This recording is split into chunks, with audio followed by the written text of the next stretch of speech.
Okay, so I did a Patreon only stream today. If you did not see me on, today is Sunday, so I did a Patreon only stream. Where do I get here? But I have something I want to talk about really quick to everybody. Okay? And it's this. This has really got me pissed off, and I wanted to correct the record because I didn't think they would go here. But they're going there. And I'm going to explain how sick I am tonight. Why I'm as sick as I am.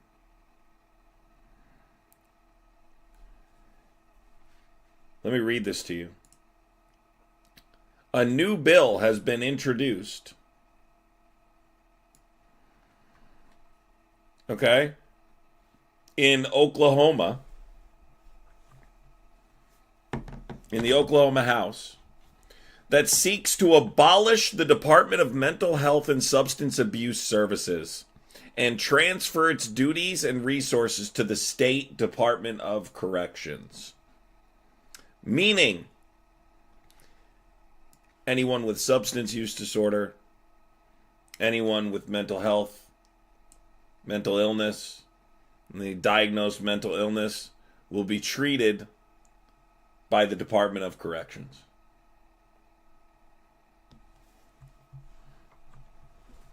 Now, ladies and gentlemen, I'm going to be completely honest with you. I'm going to be super clear. I won't tolerate this. This is the thing. This would be one that would push me over the edge. Like, actually over the edge. Without saying too much. This is insanity. Meaning the Department of Corrections would be the people who handle substance use disorder, sorry. Okay? It was filed this week. It would transfer all responsibilities, including real property records, funds, from the Department of Health to the Department of Corrections. The bill would take effect on July 1st, 2025. If passed, this legislation would significantly alter how Oklahoma handles mental health. Now, let's start real quick with one thing here. Okay? The reason I think this is significant and why this is very, very upsetting is because I do not believe they can successfully do this. I don't even think Trump is someone that I think they would have to convince even Trump to do this. It doesn't make sense. But the fact that there's a bunch of people actively going after mental health and substance use now in Oklahoma, I always said I didn't think that they would ever accomplish this nationwide. But watching it happen on a more local level.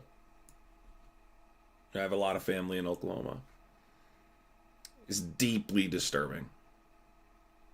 This is Justin Humphrey. So once again, House Bill 1343 filed this week proposes to abolish the Department of Mental Health and Substance Abuse Services and transfer its duties to the State Department of Corrections. I mean, look, these people are getting more and more and more disgusting. Every day that passes, it's getting worse and worse. I mean, every day that passes, they're just full-blown just doing whatever the fuck they want now. I don't even know what to say. No, they're not talking about getting rid of it. They're talking about having the Department of Corrections handle these things. That the Department of Corrections, it would be under the umbrella of the Department of Corrections. Essentially, treating it more as you're a bad person. You're getting understand, you will be treated, but you'll be treated by the Department of Corrections. What happens then is that the quality of care plummets. It has to do with funding. Okay, so they transfer all funding, okay, real property, records, all of that to the Department of Corrections. Because that's how they view people with substance use disorder, as criminals. People know I've been a fierce advocate for all sorts of treatment for substance use disorder. And I've talked about this many times. And this also reminds me to remind people that unhoused people are going to be the immediate target, and then through that we're going to see a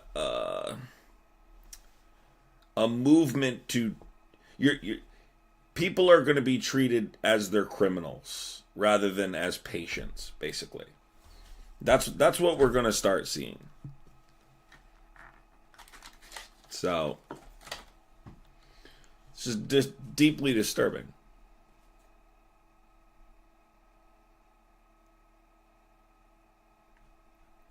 Deeply disturbing. The good thing is,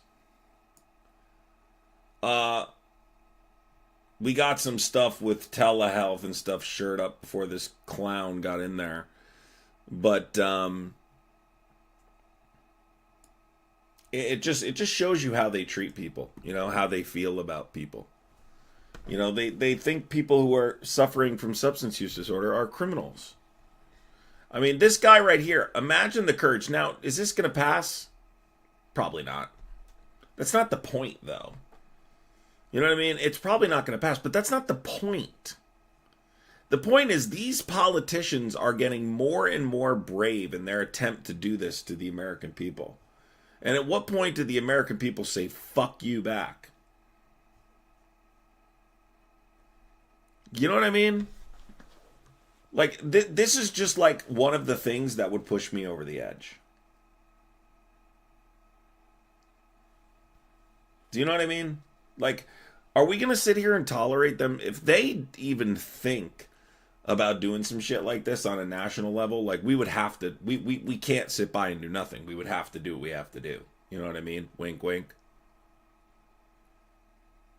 You understand we can't just sit by and take this, right?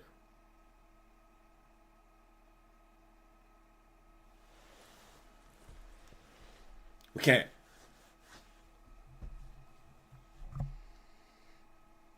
Trump wants to put people in, like, what do they call them? What do they used to call them? Mental asylums? He wants to put people in, you know, these asylums.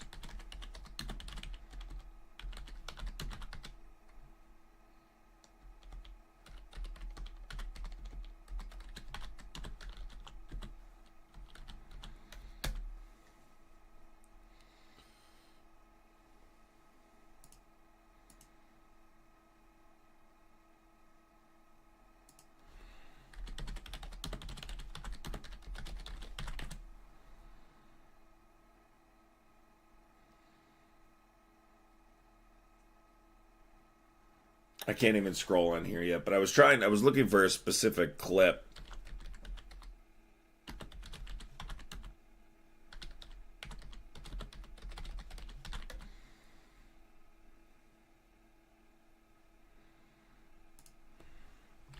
Basically, he wants to, I forget what they used to call them. They were like mental wards or mental asylums, something like that. You know, state hospitals, basically.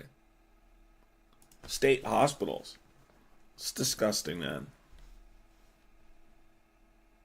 Insane asylums. That's what they were called. Oh my God, insane asylums. Imagine calling them insane asylums today. Jesus Christ. Insane asylums. But the point is, and especially in a state like Oklahoma, like, you would never want to set that kind of I really believe that there are Republicans that are just so disgusting that they literally want anyone who has any kind of, luckily it's not the majority, even as fucked up as that party is, because it wouldn't be good for the administration anyway. But this is Nazi playbook stuff. Take away people's medications and stuff, believe they're the work of the devil. But you significantly weaken the population if you take away their medications. You know what I mean? They considered you, you were inferior, essentially, if you were on any kind of like medication or anything like that.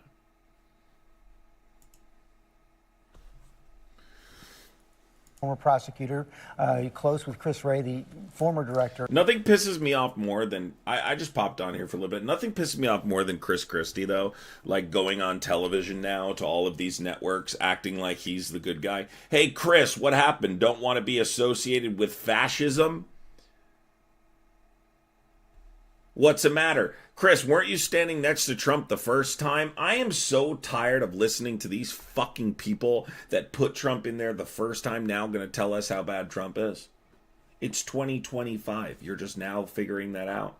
Now you're going to lead the charge. Like, all right, I guess speak out against him, but like, I really will never forgive you for putting him in there in the first place.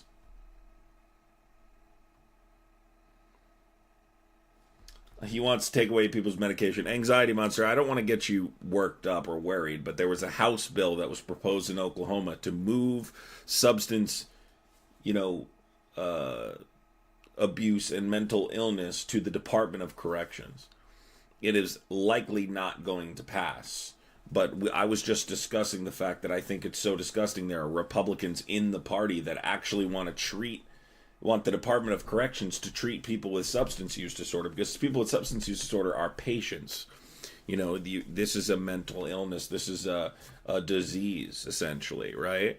I would say it's often accompanied by mental illness. And there's, a physical dependence that is related to this specific disease. So it's very, very serious.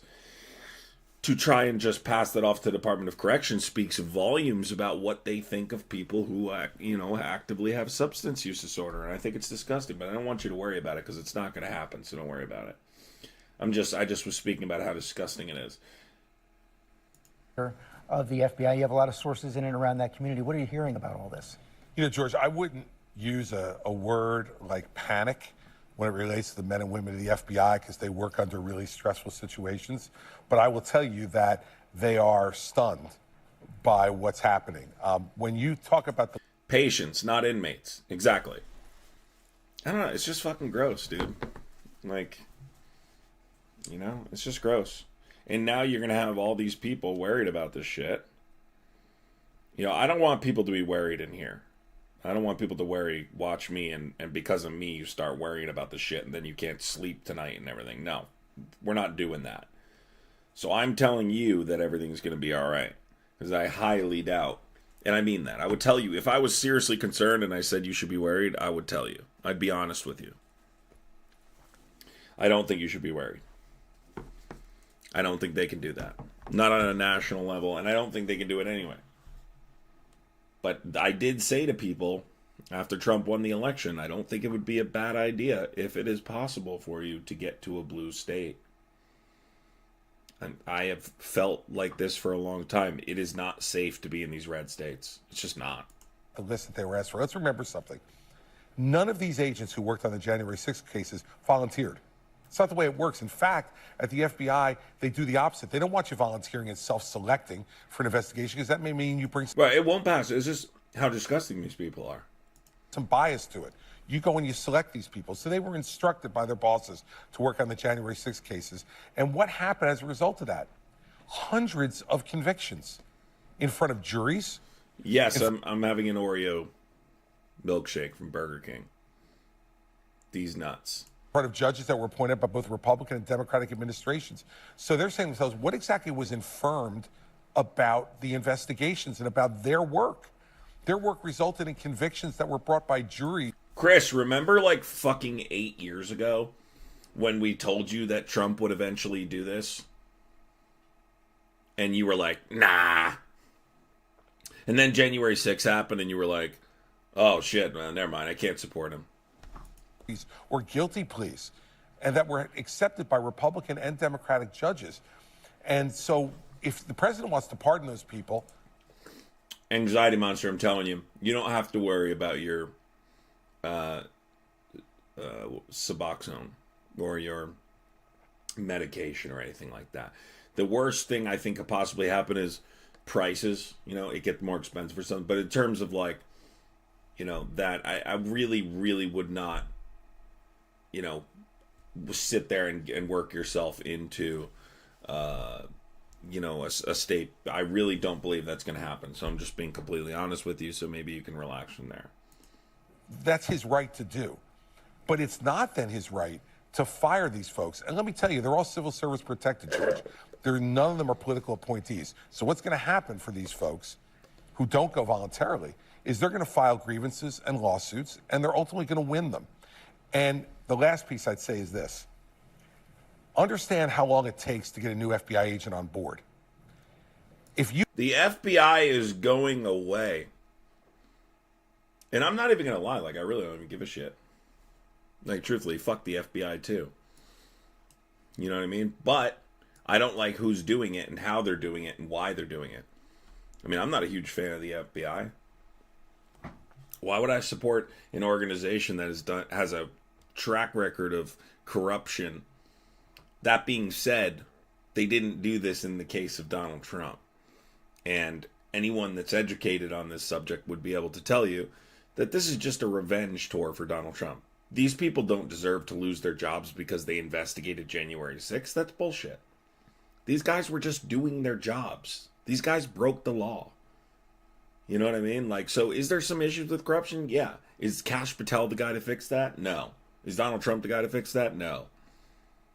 You fire hundreds, if not thousands, it'd be thousands. Guys, 1 second. I just have to grab something. I'd appreciate everyone hitting the thumbs up and blah, blah, blah, blah, blah. If you're, tell me where you're coming in from, if you're happy to be here. I literally wasn't even going to come on tonight, but I just figured I'd pop in for a little bit. Thousands on this list of FBI agents. It takes 12 to 18 months to get them on board. By the time you go through the interviewing process, the vetting process, then they go to Quantico for their training, and then become onboarded as a brand new FBI agent. In the threat assessment we have right now across the world, to lose that many agents and then take a year to year and a half to try to replace them is incredibly dangerous for our national security. And for what? Because they did their jobs. And if the president wants to do his by pardoning people, well, I disagree with pardoning people who violently attacked police officers on Capitol Hill. It's his right under the Constitution to do it.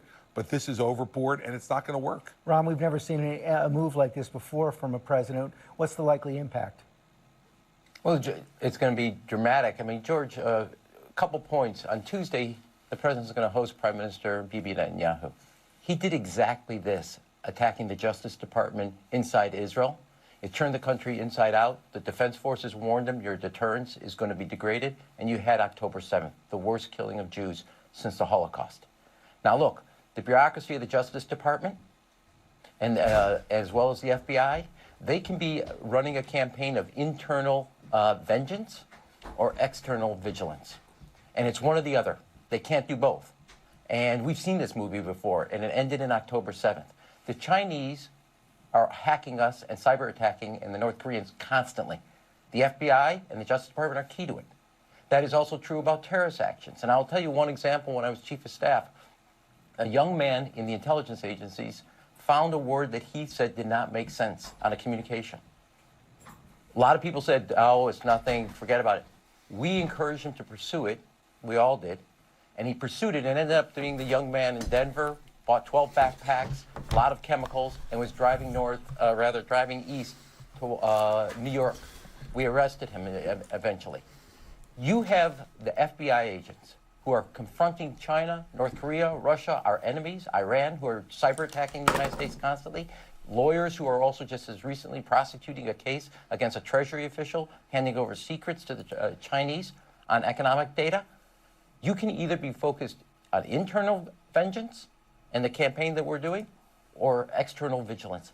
Our guard is down. We know how this movie ends, and it ends like October 7th. That was a mistake for Israel. We need not make that mistake. This is dangerous, and I totally agree with Chris on this very point. These officers did not volunteer. They took the assignment to do their job, and they prosecuted. There was juries. They literally did their job. Like, I don't even want to defend the FBI, but in this circumstance, it's kind of like...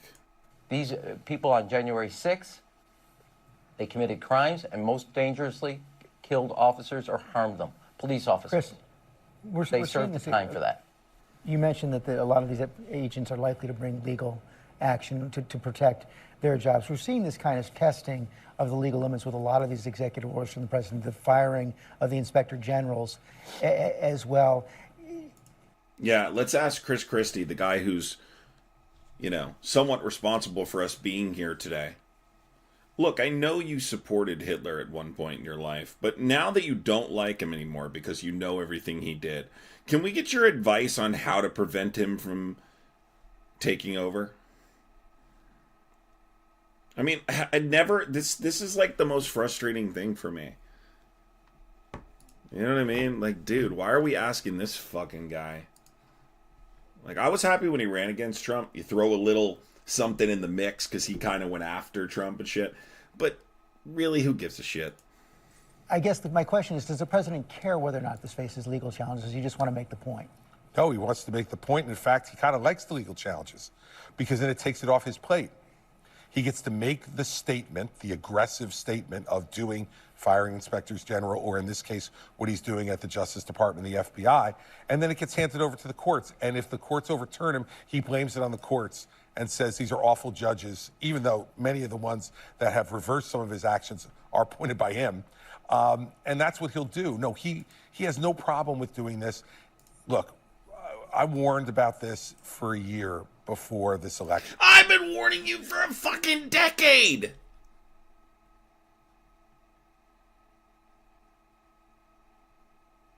And that this was going to be much different than the first term. Donald Trump knows what it's like to be president now. He knows what the ramifications for actions are and are not. And his view is, I'm going to do everything I want to do. And if the courts want to reverse it later, that's fine. George, it's like when I was governor.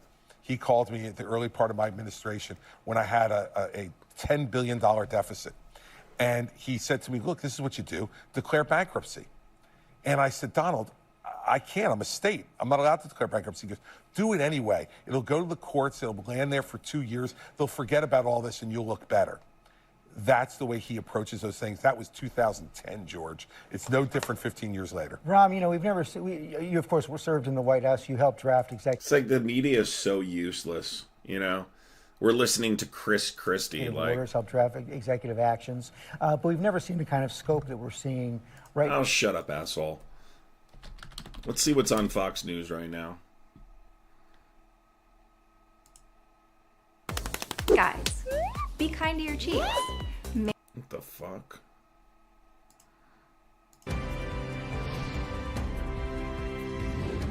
I'm kind to my cheeks.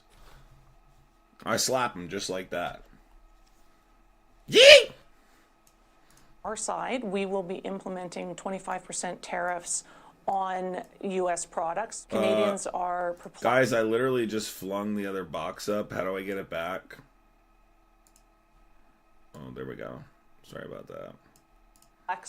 I think disappointed. We view ourselves as your neighbor, your closest friend, your ally. Canada and Mexico are upping the ante as they counter President Trump's new tariffs with tariffs of their own. China is threatening the U.S. with retaliatory measures as well. For more on this, let's bring in Fox Retaliatory business contributor Jonathan Honig. Jonathan, thanks for joining us. And you see Canada and Mexico saying dollar for dollar, we're going to counter you. Where do you come down in the debate over whether or not the president's tariffs now enacted are going to be successful or whether they're going to make things worse? The Wall Street Journal just eviscerating this decision, saying it Is that a real person on there? makes no sense. Yeah, I mean, well, they aren't just threats anymore, Griff, right? This isn't just a negotiating tool. These are now in place. And the president... Yeah, trade wars are fucking awesome economics. I love them so much. Don't you guys love trade wars? Like, trade wars are such good economics. Like, why have we never thought of this before? Like, you know, trade wars? Yeah.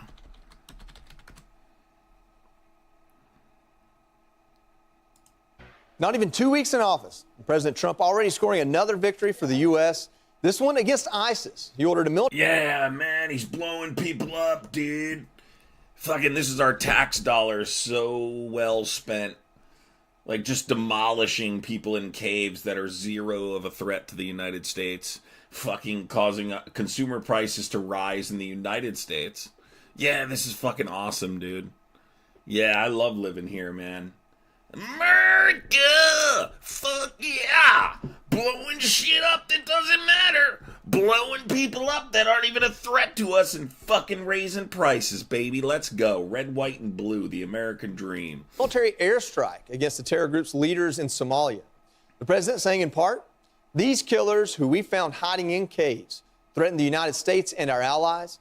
The strikes destroyed the caves.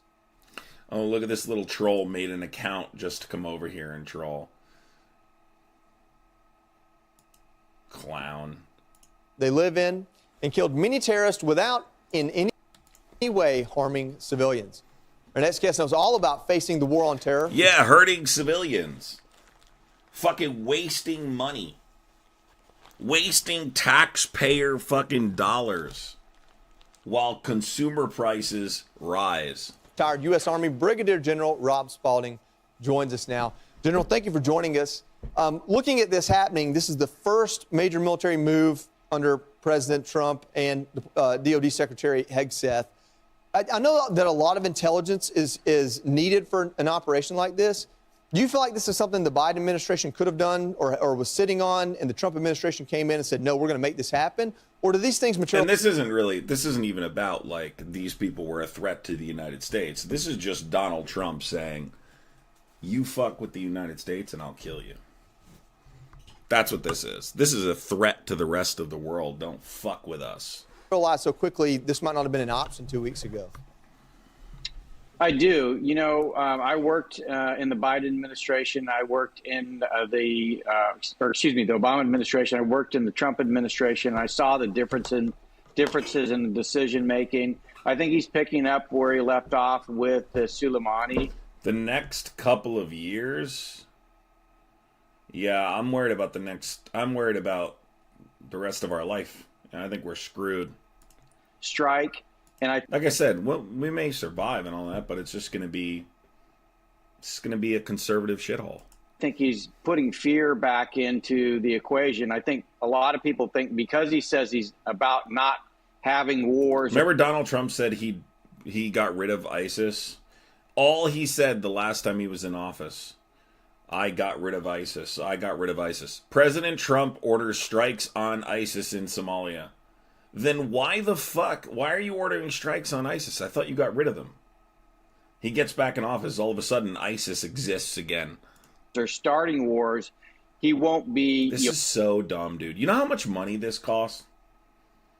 Like, this is just a threat. This is just a waste of money. Use military action when it's appropriate. In this case, it was. I've seen, the National Security Council agonize over these decisions, and then what happens is these terrorists end up getting away. So it's good to see him actually making a quick decision to go after the threat.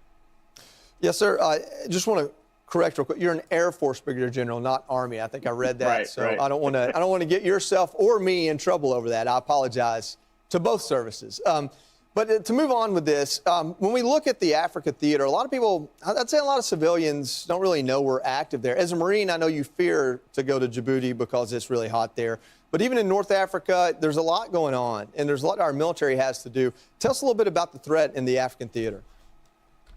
Well, a lot of the terrorists have tried to migrate there. One of the things that they are trying to get away from is the ability for our intelligence assets to find them. It's also hard to get into some of those places in Africa just because we don't have good access many times. we face this in the B-2, which I flew. And so I think, we're getting better at finding these places. And when we find them, we're actually going after the people that are there. So, I think we're proving that there's really no place on earth that you can hide. And by taking action now, it prevents having a larger conflict, a bigger role for the military. It really cuts it off before it has a chance to metastasize. No, absolutely. Proud Air Force Yeah, I think there's moments where it's necessary. But this just doesn't seem like one to me. I don't know. It just doesn't. Welcome back, everyone, here to Live Now from Fox. We do want to go out right now out to Joint Base Andrews. President Trump. What's up, Jacqueline? Is speaking to the media after just touching down. Let's listen in. Well, we'll see whether or not we can balance out our budget. With the European Union, it's $350 billion deficit. So obviously something's going to take place there. For the European Union, what's the timeline? And are you thinking along the line 25%? 10%? With who? With who? The EU, how much? I wouldn't say there's a timeline, but it's going to be pretty soon.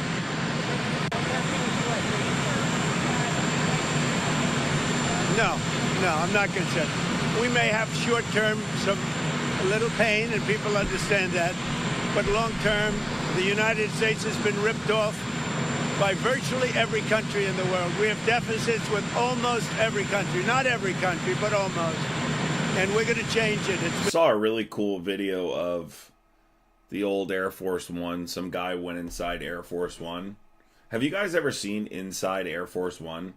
It is fucking cool, dude. Like, it's badass. Especially the one they have now. Yeah.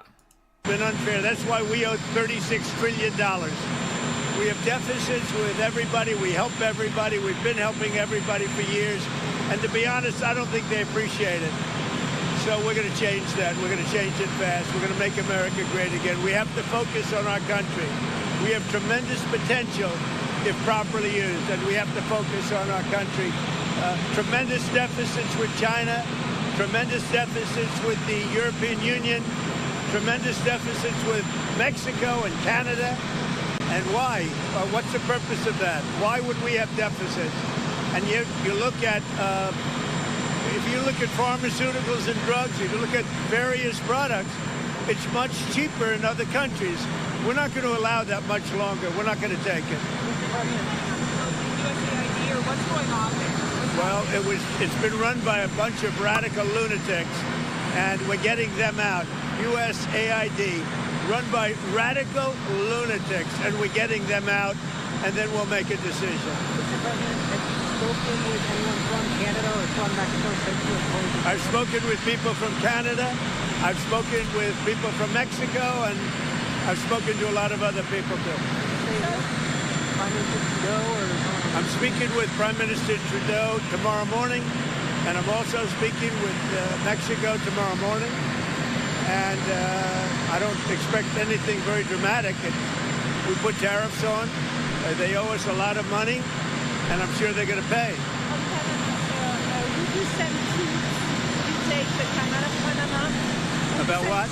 Panama, the Canal of Panama. Would you send U.S. troops? I don't think troops will be necessary in Panama. What Panama has done is terrible for national security for this part of the world. And, 70% of the signage on the Panama Canal was written in Chinese. That's not right. So it wasn't meant for China. It should have never been made. The deal was a ridiculous deal. YouTube. We lost 38,000 people building the Panama Canal, one of the great wonders of the world. 38, think of it, 38. It was the most expensive project ever built by this country, if you take it forward. The most expensive project ever built. We lost 38,000. And what happens? China owns it all of a sudden? It's not going to happen. We're not going to let that happen. We have national security concerns, and they wouldn't let it happen either. Mr. President, what does Canada and Mexico need to do for you to lift the tariffs? What are specifically you want? They'd have to balance out their trade, number one. that we've got to stop people from pouring into our country, and we've stopped it. They haven't stopped it. We've stopped it. They have to stop people from pouring in, and we have to stop fentanyl, and that includes China. Fentanyl has killed this year at least 200,000 people. It's pouring in from China through Mexico and Canada, and they've got to stop it. And if they don't stop it, the tariffs are going to get worse, a lot worse. Mr. President, you're going to the border. I'm your host, Mike Page, going to be with you for the next several hours on this Sunday edition, and we have a lot to get to, of course, right here. We do want to talk about one of the big stories that so many are talking about, and that has to do with the tariff situation and really the tariff wars, if you want to go that far, as Canada is now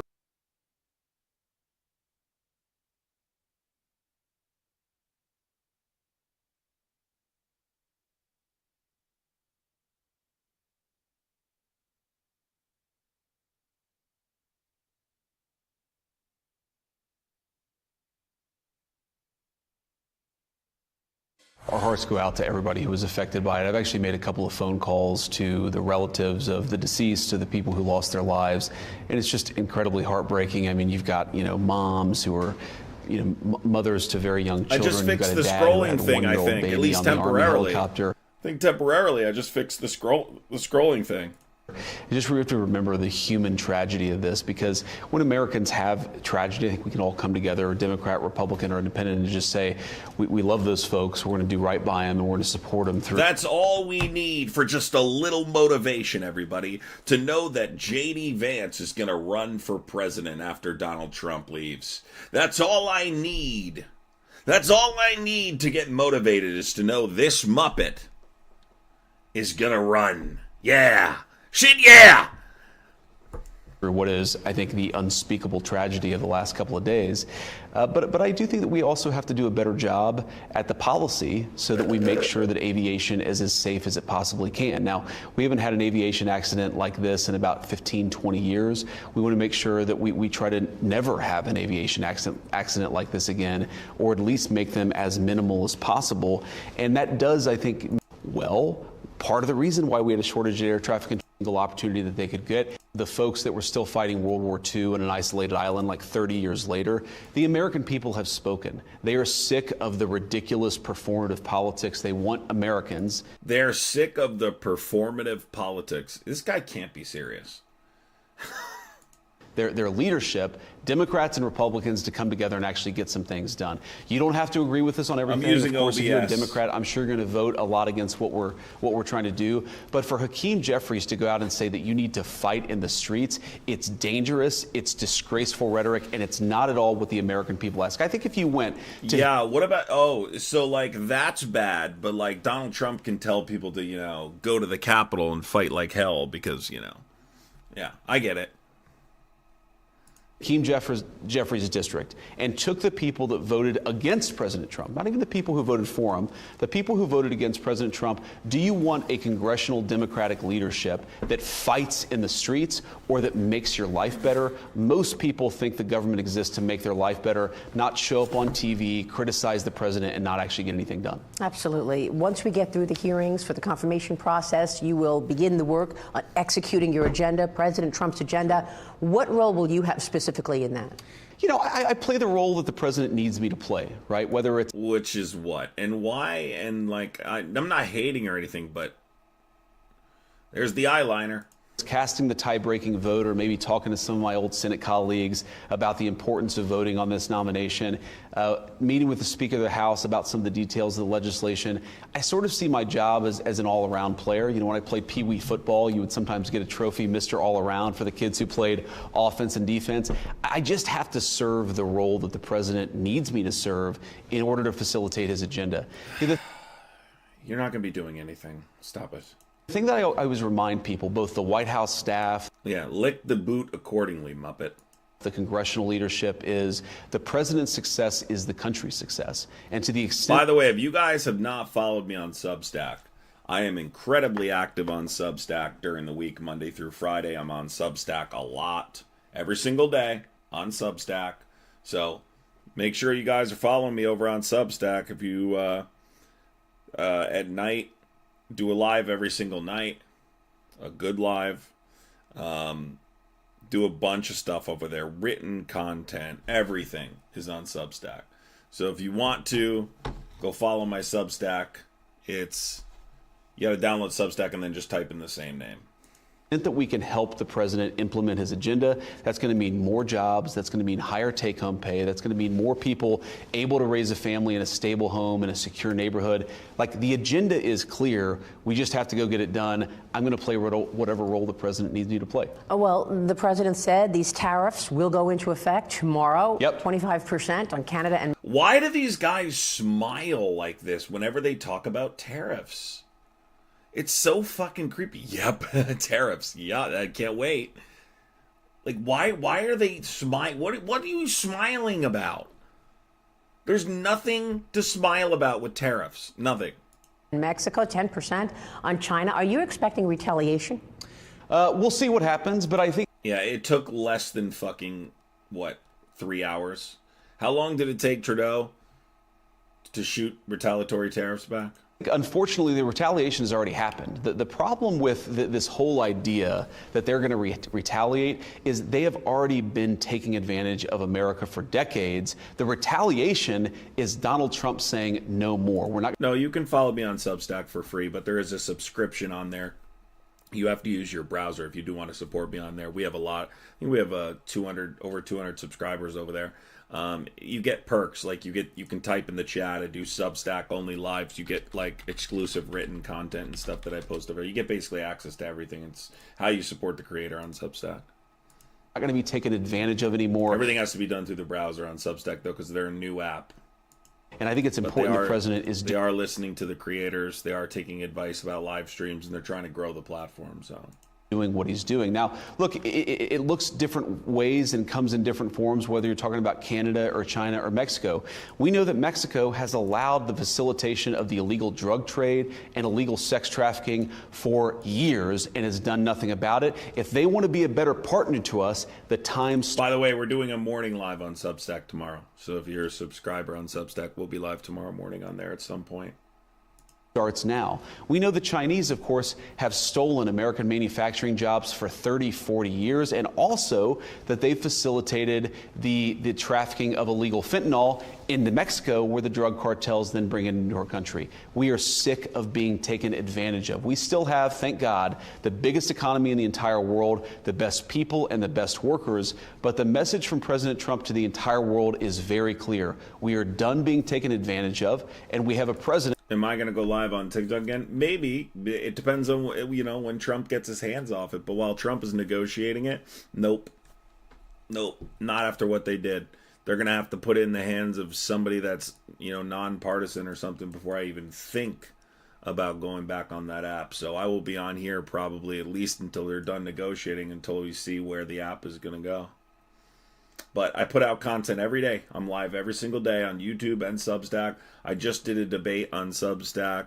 I don't know who was in here for the debate I did on Substack with that nut job. There's sometimes we do debates, sometimes we just talk about the news and all that. But Substack is where I'm going to be focusing my time and effort. You can't super chat me yet because I'm not monetized yet on YouTube. If you want to support, right now I'm doing these YouTube lives for free. If you want to support, you can support on Venmo. My Venmo's Adam Cray Politics, one word. My Cash App is Adam Cray. Same as before if you want to support, but that's the only way to support right now for this live.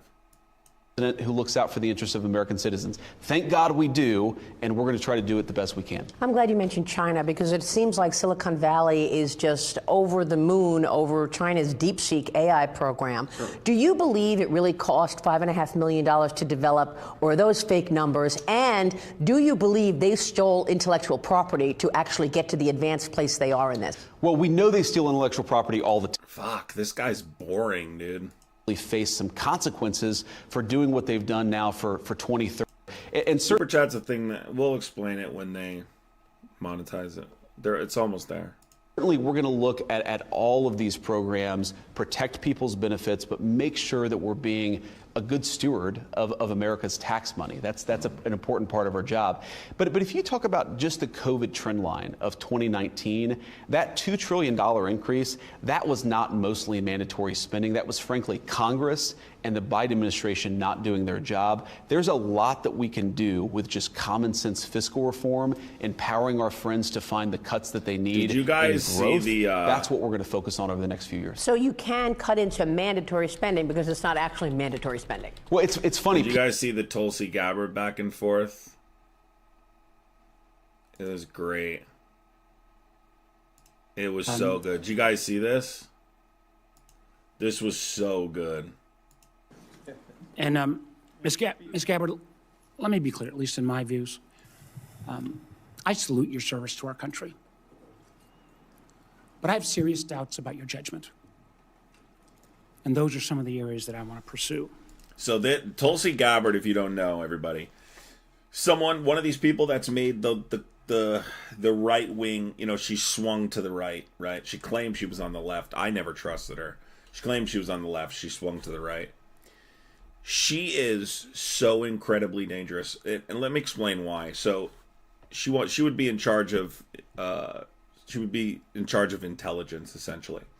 This is a woman who condones the behavior of Bashar al-Assad, compliments Bashar al-Assad, blames the United States for the human rights violations of Bashar al-Assad, supports Vladimir Putin, claims the United States government had her on a secret list, watch list, believes in just crazy conspiracies about January 6th. She's super dangerous. Super dangerous. And she's going to be in charge of Director of National Intelligence. That's pretty damn scary. Paul Multiacre knows Hair Creep, follow it. I'm IG. They follow me everywhere. First, until you are nominated by the president to be the DNI, you consistently praise the actions of Edward Snowden. Some who, I believe, jeopardized the security. See if she can answer questions about Edward Snowden. Dude, she's going to be the fucking director of intelligence. Security of our nation, and then... is this a dream? And if to flaunt that, fled to Russia. You even called Edward Snowden, and I quote here, a brave whistleblower. Every member of this committee supports the rights of legal whistleblowers. But Edward Snowden isn't a whistleblower. And in this case, I'm a lot closer to the chairman's words, where he said Snowden is, quote, an egotistical, serial liar and traitor who, quote, deserves to rot in jail for the rest of his life. Ms. Gabbard, a simple yes or no question. Do you still think Edward Snowden is brave? Mr. Vice Chairman, Edward Snowden broke the law. I do not agree with or support with all of the information and intelligence that he released, nor the way in which he did it. There would have been opportunities for him to come to you on this committee or seek out the IG to release that information.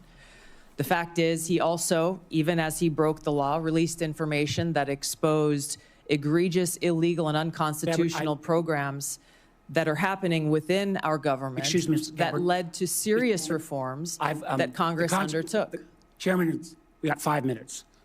So I take your answer, and these are your quotes.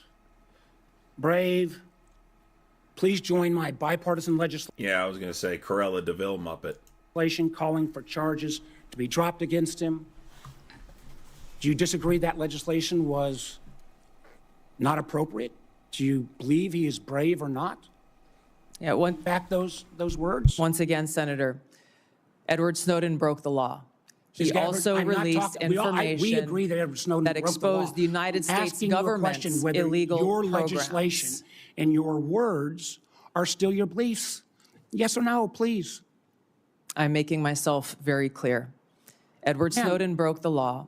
He released information about the United States government's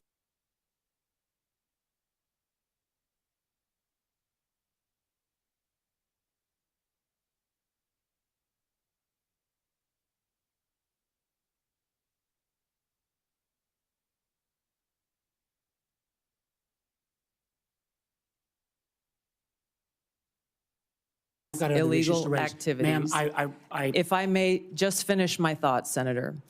In this role that I've been nominated for, if confirmed as Director of National Intelligence, I will be responsible for protecting our nation's secrets. And I have 4 immediate steps that I would take to prevent another Snowden-like. She literally is going to be in charge of incredibly sensitive information. And she sounds like someone you would talk to on fucking some kind of social media, Twitter. She sounds like a Twitter space Muppet. Like, this is absolute insanity, people. Our country is in grave danger. Leak. Ma'am, I would simply ask you again. I don't think you're going to answer. I agree with Tom Cotton. He's a traitor. You, for years, until you got chosen by President Trump, have celebrated this guy as brave. You've called for him to be pardoned, for his charges to be dropped.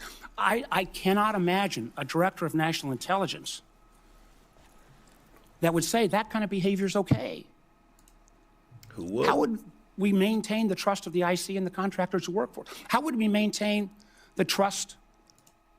Let me ask you, I've worked very hard to put your own words here in front of the committee. This is good. Not, fake news, not conspiracy theories on the internet, but the actual things that you have said. On February 23rd, 2022, at the very moment that Russian tanks were rolling across the peaceful border of Ukraine for the first time, you tweeted at 11:30 p.m. your time, "This war and suffering could have easily been avoided if Biden administration / NATO had simply acknowledged Russia's legitimate security concerns regarding Ukraine's becoming a member of NATO." Did you say that, yes or no? I believe you're reading my tweet, Senator. Yes is the answer. A few months later, you said on your podcast, and I quoted it, quote, "But this regime change war against Russia that the U.S. and NATO are waging via their proxy in Ukraine didn't begin when Putin invaded Ukraine. They had their eyes set on this objective long before that." Did you say that, yes or no?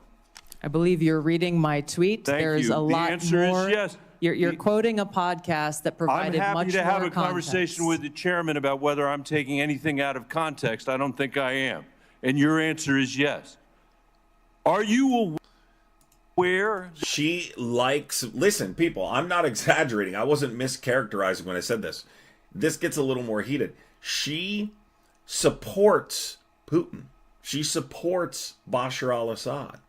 That your comments about proxy wars and Russia's legitimate security concerns, to quote your own words, are in alignment with what the Russians have said to justify their invasion of Ukraine. Listen, it's so obvious when these are like Russian undercover Muppets because they regurgitate the exact same bullshit that Vladimir Putin says.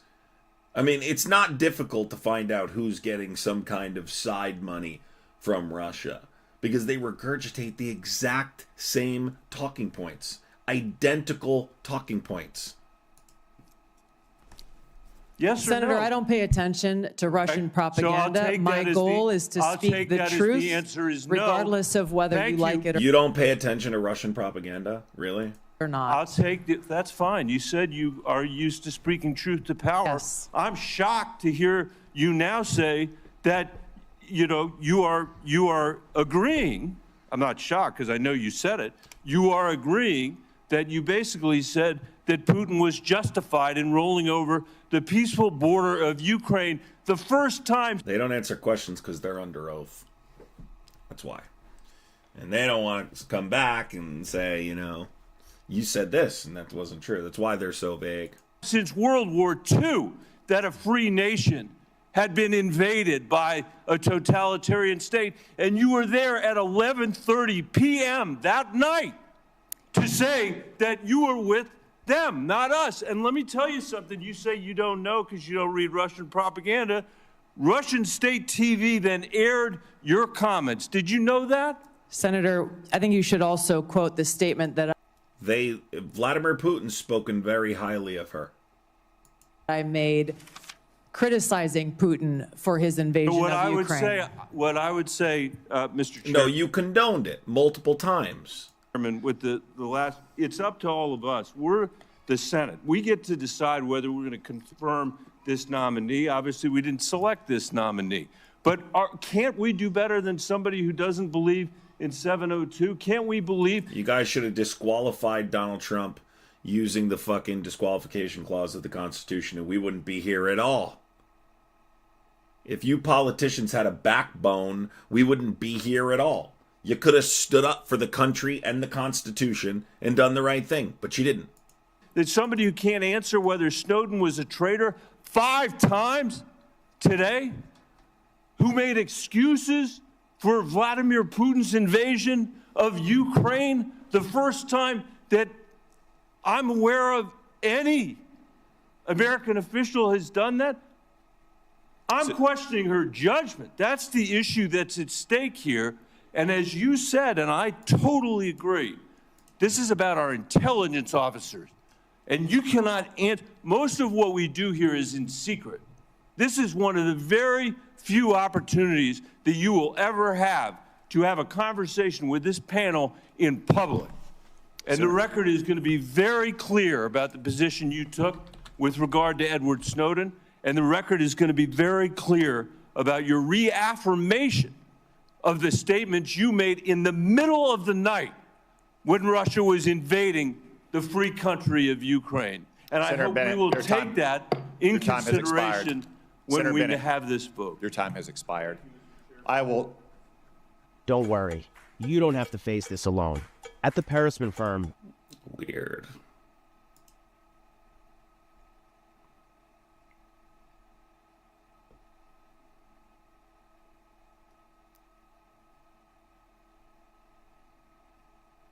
This is the other one. You traveled to Syria and Lebanon in January 2017. Bassam Kawam personally paid for that trip, and Bassam and his brother Ilyas accompanied you to both Lebanon and Syria. The Kawam brothers have links to the Syrian Social Nationalist Party, an ally of Hezbollah. And in fact, in 2008, the Syrian Social Nationalist Party participated in the assassination of a former Lebanese prime minister and assisted Hezbollah in Beirut. When did you become aware of the links between the Kawam brothers and the Syrian Social Nationalist Party? Senator, thank you for your question. Just a point of clarification. I paid for my own expenses and travel on that trip. I was not aware of any accusations of these two Lebanese Americans associations until after the trip occurred. And that's when you reimbursed? Correct. Correct. Not because of. I wanted to make sure that there were no perceived conflicts of interest. I addressed this specific question to these Lebanese Americans who had organized the trip, and they vehemently denied any associations with that group. There is not a great deal in the public record about what you and Syrian dictator Bashar al-Assad discussed for so long in January of 2017. And I think there's a great deal of interest from the American people about what was discussed in that meeting. So what did you talk about? And did you press Assad on things like his use of chemical weapons, systematic torture, and the killing of so many Syrians? Yes, Senator. Upon returning from this trip, I met with people like then Leader Nancy Pelosi and Steny Hoyer, talked to them and answered their questions about the trip. And quite frankly, I was surprised that there was no one from the intelligence community or the State Department who reached out or showed any interest whatsoever in my takeaways from that trip. I would have been very happy to have a conversation and give them a back brief. I went with former Congressman Dennis Kucinich, who had been there many times before and who had met with Assad before. A number of topics were covered and discussed, and to directly answer your question, yes, I asked him tough questions about his own regime's actions, the use of chemical weapons and the brutal tactics that were being used against his own people. Were you able to extract any concessions from President Assad? No, and I didn't expect to, but I felt these issues were important to address. Yeah, I don't believe you. I don't believe you. According to your revised trip report, your third meeting in Syria after meeting with Assad and then his wife was with Grand Mufti Ahmad Badreddin Hassoun. She'll 100% be confirmed. I just want people to know, like, the truth is, she's dangerous.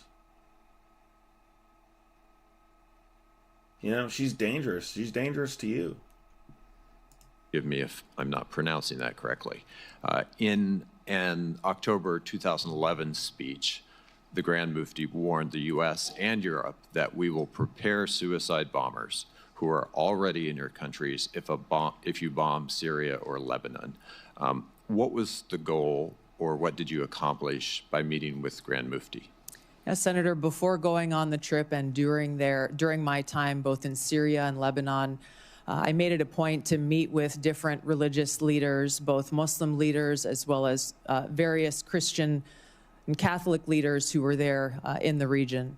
I did that both in Syria and in Lebanon to hear from them about what their concerns or thoughts were with regard to the war that was being waged at the time. Were you aware of his threats regarding suicide bombers in the United States? I was not and had not heard that until today. Who vetted the people that you met with on this trip to Syria and Lebanon? The itinerary was created by former Congressman Dennis Kucinich, his constituents who he had traveled with to Syria and Lebanon a number of times. No, Melanie, I don't think that's going to happen. They're going to get confirmed. They make it a little difficult for them, but they get confirmed. Times before. There's some, I'm even surprised they've even expressed the concern they have with RFK. But to be quite honest, these two aren't even the most dangerous. Kash Patel and Pete Hegseth are by far the most dangerous people who have been appointed to this cabinet. Kash Patel is going to demolish the FBI, purge the federal government, assist in purging the federal government, and Pete Hegseth is responsible for the readiness of the military, and he's a drunken, essaying guy who won't say yes or no on whether or not he'd take an unconstitutional order to shoot people in the knee. So, I don't know. I think those two are pretty dangerous, to be honest, if I had to rank them. I mean, I wouldn't want to rank them, but I would even say Kash Patel is probably more dangerous than Pete Hegseth, but Pete Hegseth is in charge of what I believe a more important position, obviously. Some of the individuals that I met with were looked at prior to the trip. Others came up during the trip that were unexpected. Just in complete hindsight, would you view this trip as good judgment? Yes, Senator. And I believe that leaders, whether you be in Congress or the President of the United States, can benefit greatly by going and engaging, boots on the ground, learning and listening and meeting directly with people, whether they be adversaries or friends. Rob Bresnahan supports RFK. Check out this one. Right, this is a big one too. Billionaires. Thank you very much, Mr. Chairman. Mr. Patel, I think you know that I have great respect for the men and women of the FBI, their mission, fidelity, bravery, integrity. I believe they deserve a director who respects our work and sacrifices, and they deserve. Yeah, I'm hopefully going to put out a couple YouTube videos this week, at least one. I'm also putting a lot of work into Substack too, so. But yeah, I hope to get a YouTube video out this week, and obviously I'm going to do a shitload of Substack content for subscribers and stuff this week. A director who's focused on their mission. This is not about bingo cards or games. This is not about revenge. This is about the safety of our country and the people that work in the FBI. And the FBI runs on facts. It runs on truth. Truth matters. And without truth, the whole... If you haven't looked into the RFK lore, we should do a live stream on that. We should do a live stream just on the lore of RFK. Like, we should go down the rabbit hole of RFK and just do an entire live on the rabbit hole of RFK. He is like, I don't want to laugh because it's not funny, but at the same time it is funny. Like, he's unhinged, dude. Like, he's straight up, like, he's gonzo. The bear is one of the weirdest ones. The bear one is weird. System breaks down. You said that Donald Trump has every right to tell the world that in 2020, 2016, and every other election in between was rigged by our government because they were. Yes or no, did you say that? I don't have that statement in front of me. But okay, that was from August 27th, 2023 Thrive Time show. I'll put it on the record. These claims made in that statement were rejected by courts, including by Republican judges. Is that correct? I don't have enough of the facts in front of me to make that assessment. I will put that statement on the record, but I think everyone in this committee, including the Republican members, knows that these statements were rejected by courts.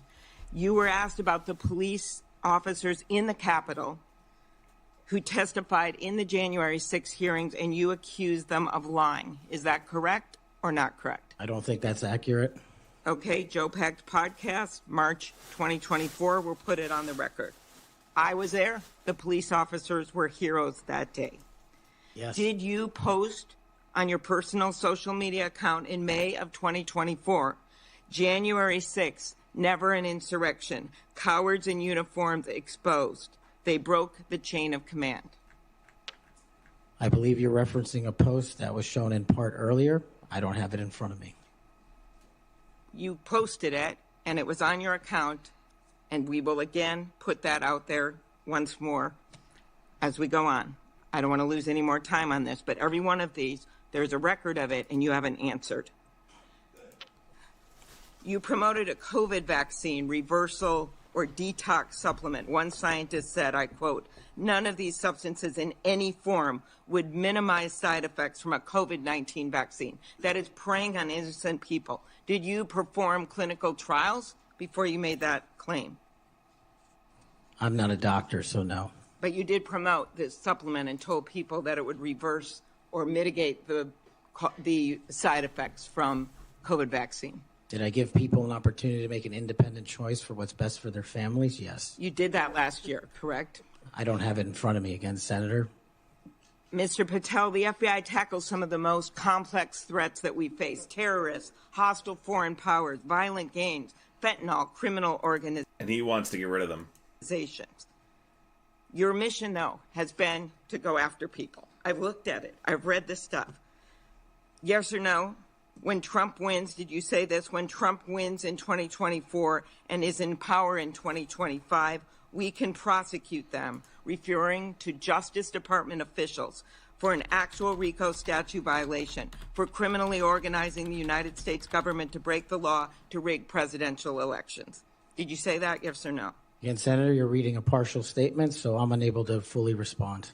Okay, again, we'll put it on the record. X22 report podcast 20.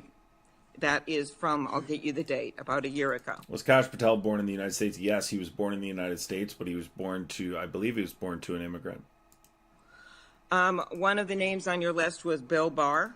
Chairman Grassley has called him one of the most capable cabinet officials I've ever been able to vote for. Senator Graham has said, I have nothing but total respect and admiration for the job done by William Barr as Attorney General of the United States.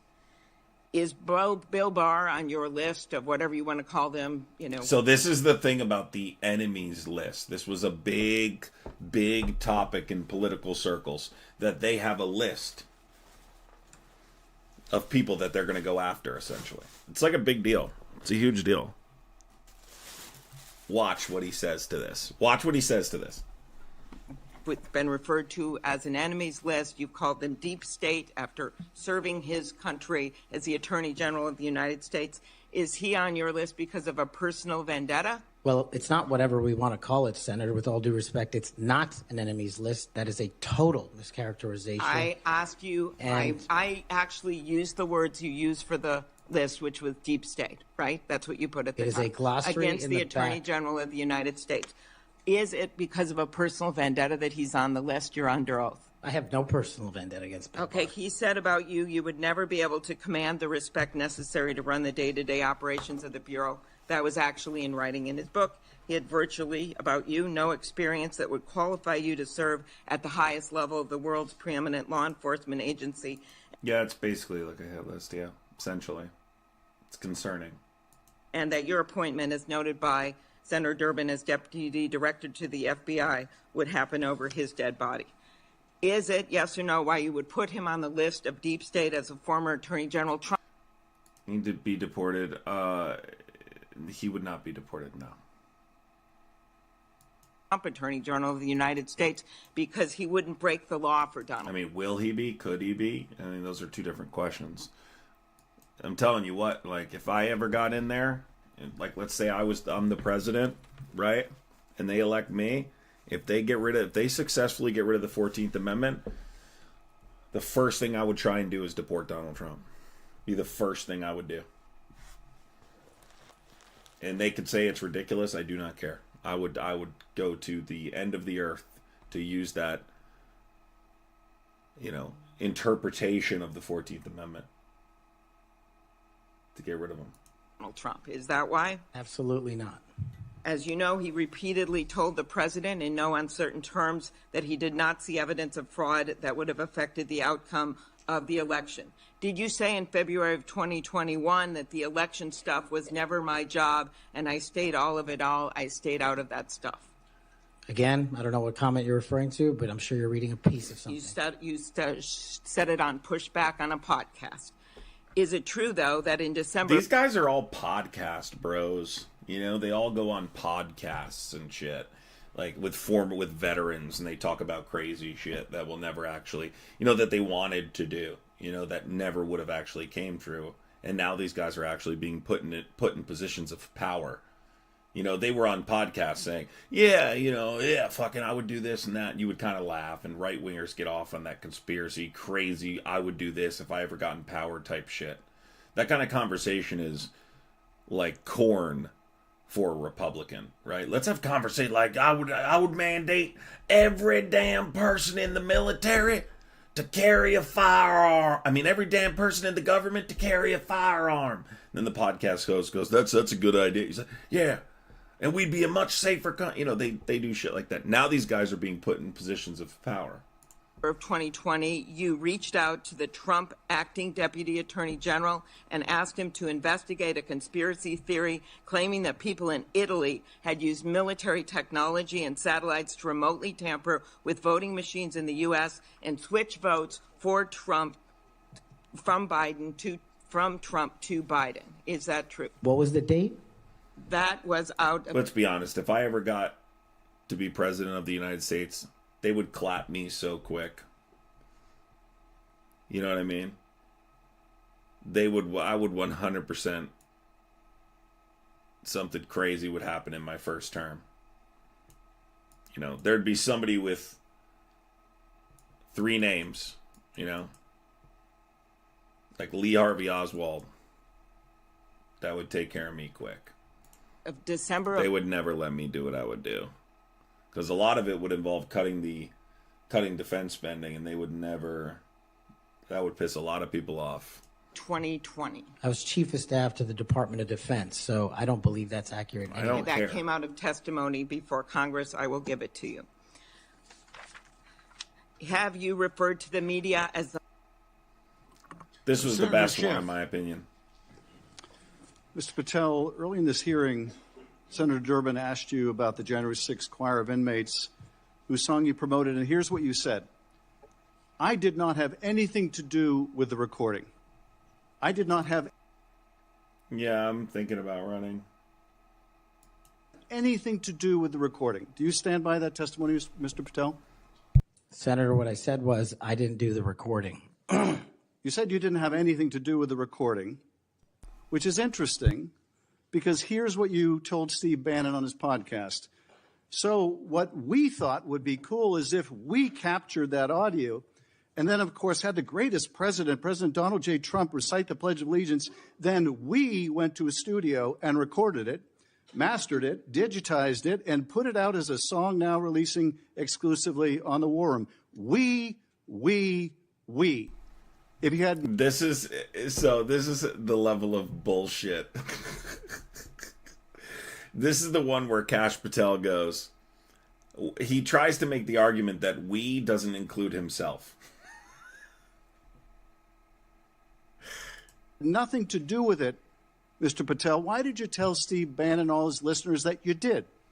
That's why it says we, as you highlighted. Yeah, and you're part of the we, right? When you say... Watch this, everybody. This is too good. Good night, Purple. Watch this, everybody.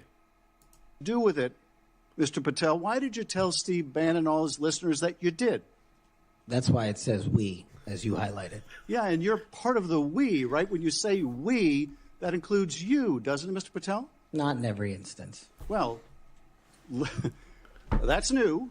So when you said we, you didn't really mean you. Is that your testimony? Not unless you have a new definition for the word we. Oh, okay. I always thought we included the person who pronounced the word. What the fuck?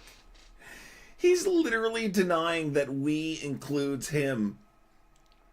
So, do you know the difference between we and they? You would say they if you weren't included. But maybe not. Well, you also said this, Mr. Patel. We were able to capture the recording thanks to their courageous singing, and we were able to take it to a studio. So let me ask you, Mr. Patel, after saying we took it to a studio, did you take it to a studio? Me personally, no. After you said that we digitized and recorded it and all that, did you take it to a studio and digitize and record it? Me personally, no. Okay, so you were lying to Steve Bannon and his audience. Is that what you're saying? No, I was using the proverbial we appropriately, as you've identified. The royal we. Oh, I see.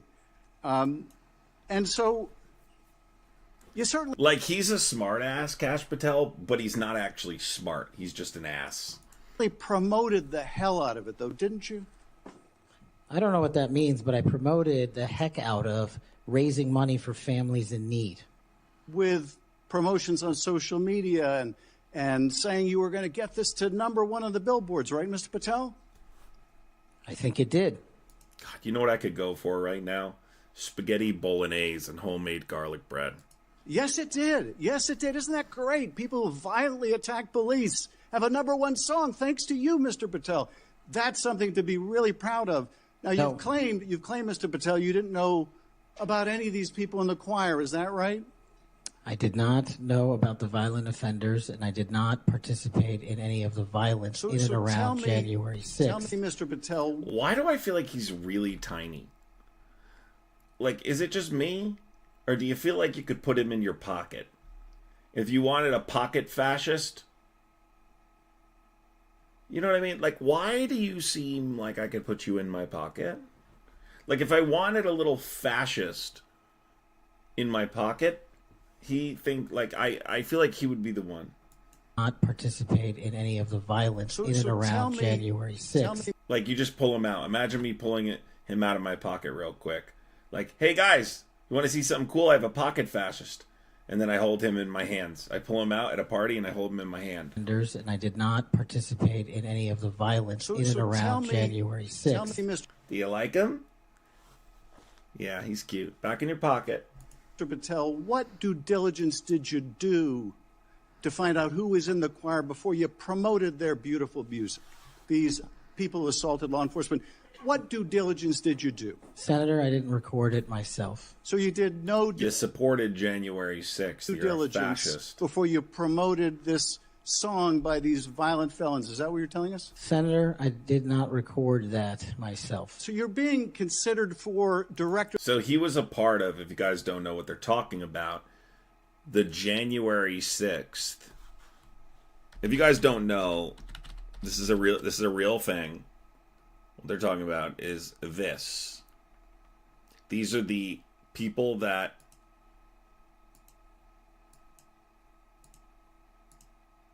did January 6th. They started a choir. Why is this not working? I'm gonna break it or something?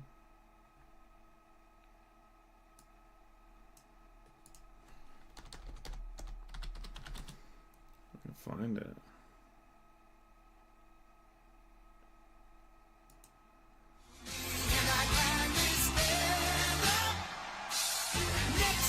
They have not responded to questions from the really designed to pour sounds kind of dirty.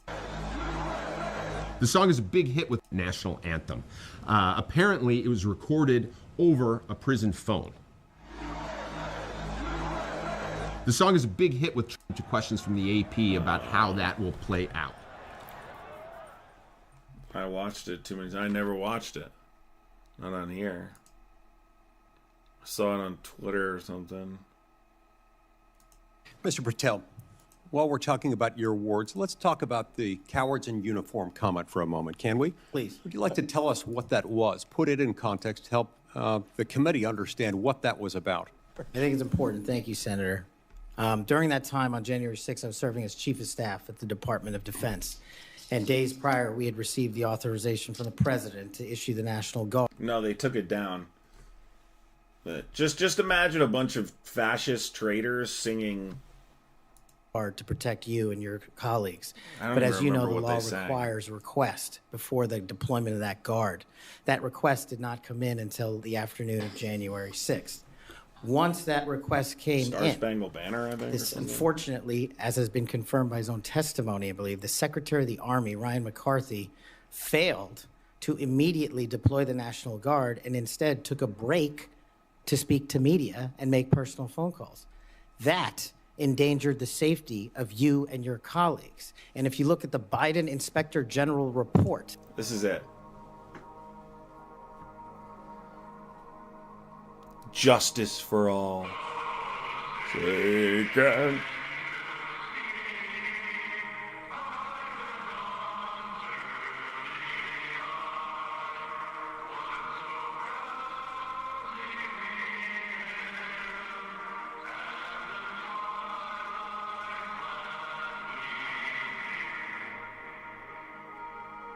I pledge allegiance to the flag of the United States of America. I mean, that's we at the freaking Department bad, of dude. Defense authorized the fastest cold start of the National Guard since World War II and the right, largest everyone. occupation since the I'm hopping off here. I'm going to bed.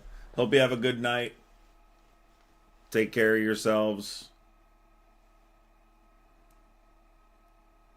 I will see you tomorrow on Substack. So make sure you're on Substack, Muppets. Make sure you're on the Substack. Listen, I'm also trying to, I mean, if they copyright the Star Spangled Banner, we're fucked. But hey, listen, I will be on Substack tomorrow.